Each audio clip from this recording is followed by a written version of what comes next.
Yo, what's good? What's going on, everyone, everywhere? Look, welcome to another video, man. We're playing Outriders, man. I ain't gonna front.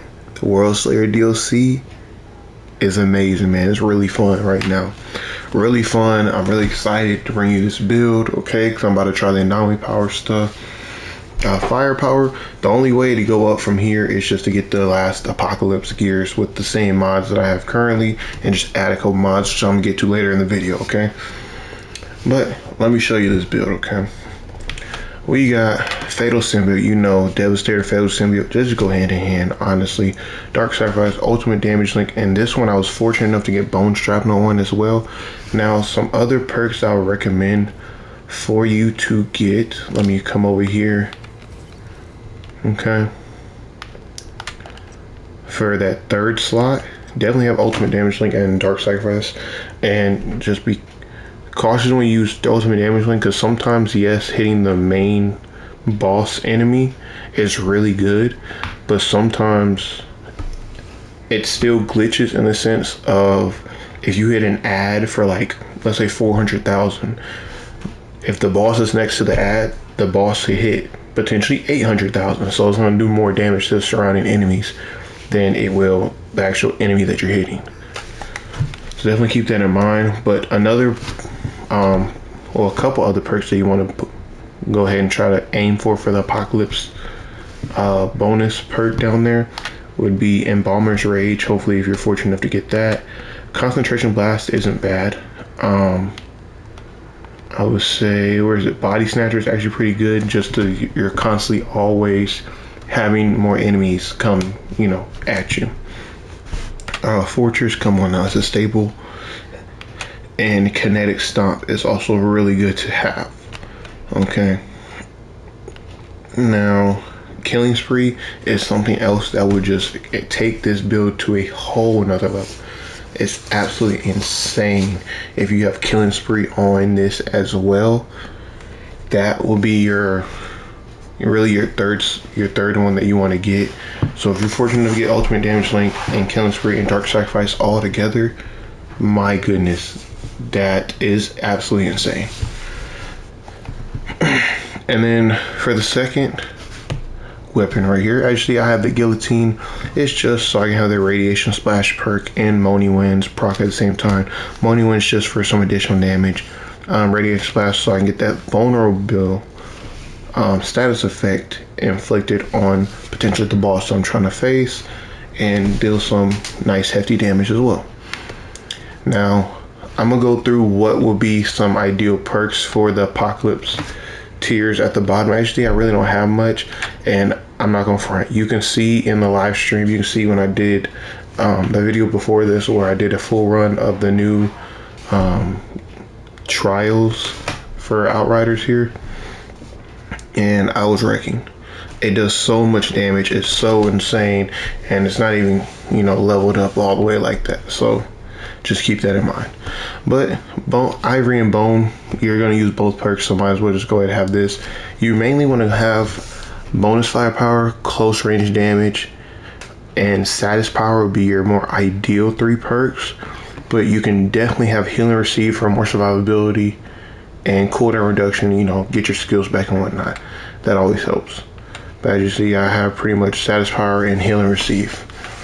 But Kingslayer and Personal Space are 2 perks that you want, really, because how the whole loot system is and RNG and everything. Just look out for these perks here and try to get this combination on the gear pieces that you can get it on, okay? So Kingslayer to, you know, critical shots, increase your firepower by a tremendous amount. Personal Space for that close range damage bonus. Sharp Eye so we can get more firepower while we're aiming down sights. Bloody Boost because we're gonna inflict bleed, trust me on that one. Primal Chain Gun so we can use our Boulder Dash skill, which will be increased by 20% for 5 seconds, stacks up to 5 times, so that's insane. That's 100% right there that can technically stack up to. Alright, and on top of that there's additional, I believe, 70% that just by you using Boulder Dash, it will, you know, increase your weapon damage there. Now, Tainted Blood, increase, you know, damage on bled enemies. Bloodlust. My apologies, y'all. You know, increased firepower pretty much. Captain Hunter and Vampiric Mag as well. Captain Hunter for that increased damage to elites, and Vampiric Mag so we don't have to reload. And trust me, especially with the Fatal Symbiote, and I got 100 rounds on this bad boy now, you don't reload for nothing now. It's insane. Now the sidearm, I also have Molding Winds and Clip Combustion. You can use it, but I don't ever really pull up my sidearm, so just stay focused on the Fatal Symbiote really, and just pull out the Guillotine if there's a large cluster of enemies all together and you want to wipe them out real quick, or when you're about to face the boss. Now, in terms of our skills, like I said before, we're gonna use Gravity Leap, man. You see we got 17.7 second cooldown there. We got Golem, and we got Boulder Dash. Okay, Golem with that 23.6 second cooldown, and Boulder Dash with that 19.7 second cooldown. Okay, now these are very high cooldowns, and if you want them lower to fit more comfortably in the build, definitely on these pieces of gear, instead of status power or healing received, definitely just make sure you have bonus firepower, close range damage, and cooldown reduction there. Okay, for the most damage possible, get bonus firepower, close range damage, and status power. Okay, so just keep that in mind there. Now on to our class points. Actually, we're gonna be top tree Devastator here. Get your increased weapon damage, get your arm piercing, close range weapon damage, get some armor piercing, and assault rifle. Okay, weapon damage, get your protection skills right here. So we got 45% for 10 seconds when we pop Golem. That's why we don't want any perks to actually increase the duration that Golem lasts for, because Golem, that 45, as you see when we go over it, you know, we're gonna lose it, you know, a little halfway through pretty much. So while we can, let's try to, you know, get that damage in there. Ideally you want it lower cooldown so you can pop this more often, but hey, this is what we got to work with for time being. Okay, increased damage, increased critical damage, increased damage again, increase our assault weapon damage, which includes our submachine gun that we're using, our increased close range damage, increased damage, weapon leech, increase damage we deal to elites, and gives a little bit more survivability with that less damage that the elites deal to you. Us reloading, because man, it was a point without that Vampiric Mag and without these bleeding bullets that we're gonna get to here in a second, you reload so much. That was like the one downfall, that over the course of entire expedition or trials run, it just takes away so much damage. But I was still able to come out on top more times than not. Increase our magazine size. That's just critical for us right now. Confrontation, arm piercing, weapon leech, and our altered charge here, which gives us that 70% bonus right there with our gravity leap and our boulder dash. Okay, so what we're going to do is pretty much use boulder dash, since it's twice the longevity, because you see 10 seconds, boulder dash is 19.7. so when it gets to halfway through the cooldown of boulder dash, pretty much hit your gravity leap then.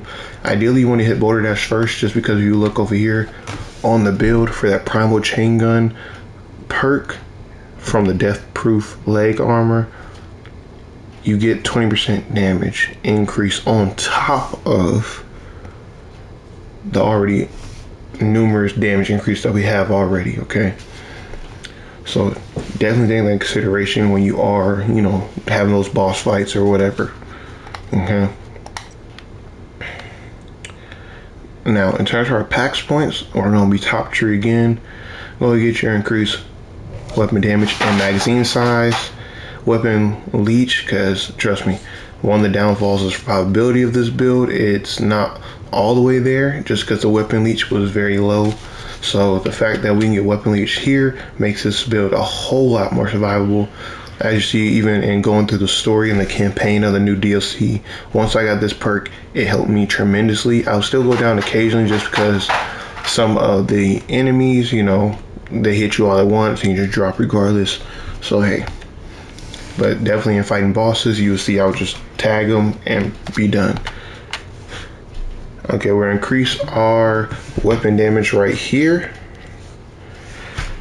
and we're gonna replenish even more of our magazine when we get a kill. And this is gonna be one of the best things in our build right here.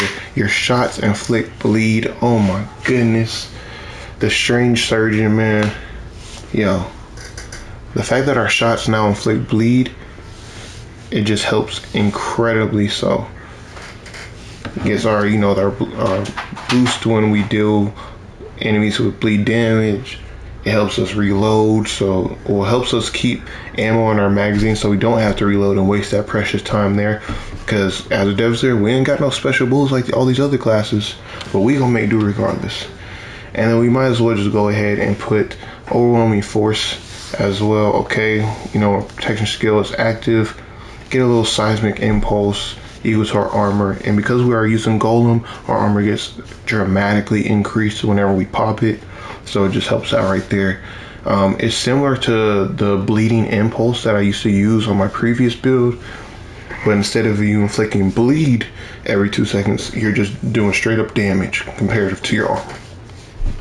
Okay, and from what I was testing, it doesn't help to actually spec more into armor as opposed to just straight up damage, because if you do straight up damage, you're just going to be better off for the long run as opposed to some armor, if you're just trying to do the most damage possible.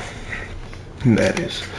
Now for some other perks for the Apocalypse gear that you could go ahead and run, definitely not this Purity down here. That doesn't really do much for you, but it's gonna be a lot of tier 2 perks as you see. Let me see here if I can find them. Arms Juggler, because we are going to alternate weapons, especially when we're fighting the boss, is a pretty solid option to have for that third perk there. Barrel Roll, pretty solid option. We're just going to increase our firepower, honestly. Let me see if I can find them. Yes, Crit Stack is definitely one that we're going to heavily want for one of our Apocalypse bonus perks at the bottom there.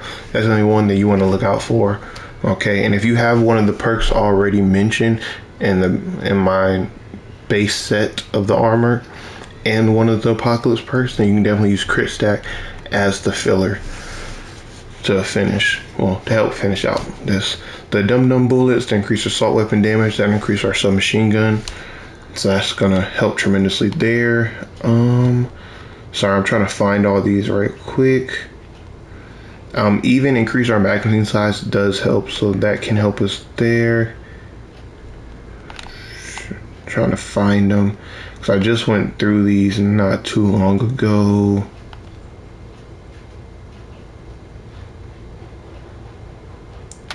Resistance Piercer can help, but Resistance Piercing is more on anomaly based than it is firepower based. There we go. Plate Piercer though does help, because with our Fatal Symbiote we get a nice chunk of armor piercing, and as you saw when we spec in our class points, we got even more armor piercing, so increasing our critical damage definitely helps there. Okay.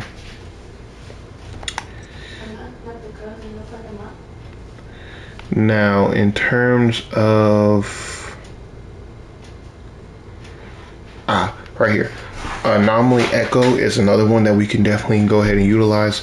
The extra almost 50,000 firepower for a level 52 gear piece is incredible boost to have. Okay, I'm trying to find these other ones. Introvert can be a solid option just so we can do as much damage as possible, because we are very close range damage. What's the word I'm looking for?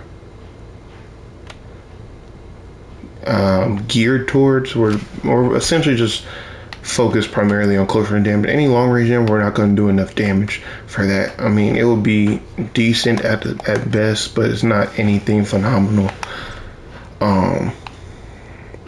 Let me see.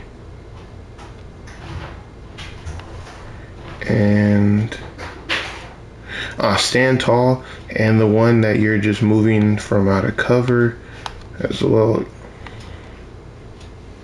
Huh. Well, I think it's called move around. Even the preserved munitions here are both good perks. Well, all three are good perks there. The stand tall is good because, you know, we're going to be out of cover. We're always in someone's face. So just getting that extra little bump in firepower is going to be great there. The ammunition, so you'll be surprised how many times you actually do drop below that health threshold of 30% and then shoot right back up because, you know, we're constantly shooting here. And I think that's it from all that I can remember. If you want more survivability, definitely go for something like mitigation from death and stuff like that. And just more defense orientated mods, even like the shield zap here, you know, stuff like that. Okay. Seismic Impulse can do a pretty good amount as well as like a third perk slot, but definitely don't prioritize it over the others. But yeah, I think that's about it. And yeah, in terms of perk, I'm trying to remember if there's any other perks that I would recommend. But other than that, this is pretty much a very good firepower build. If you want to see some gameplay on it, definitely check out my previous videos I already did, where I did a full run here of these trials. Okay, you can see that I was putting out massive damage going against other at times we went, you know, I got Pyromancer group, had Trickster in the group. There's other times, you know, Technomancer, other Devastators. I've used this quite often, and this is pretty much the same build that I used in the damage competition videos that should be up on my channel if they're not already. Okay, but other than that, go ahead, like, comment, subscribe, all that good stuff, man. I'm gonna get out y'all here. Y'all be easy, y'all be safe, take care, and shalom.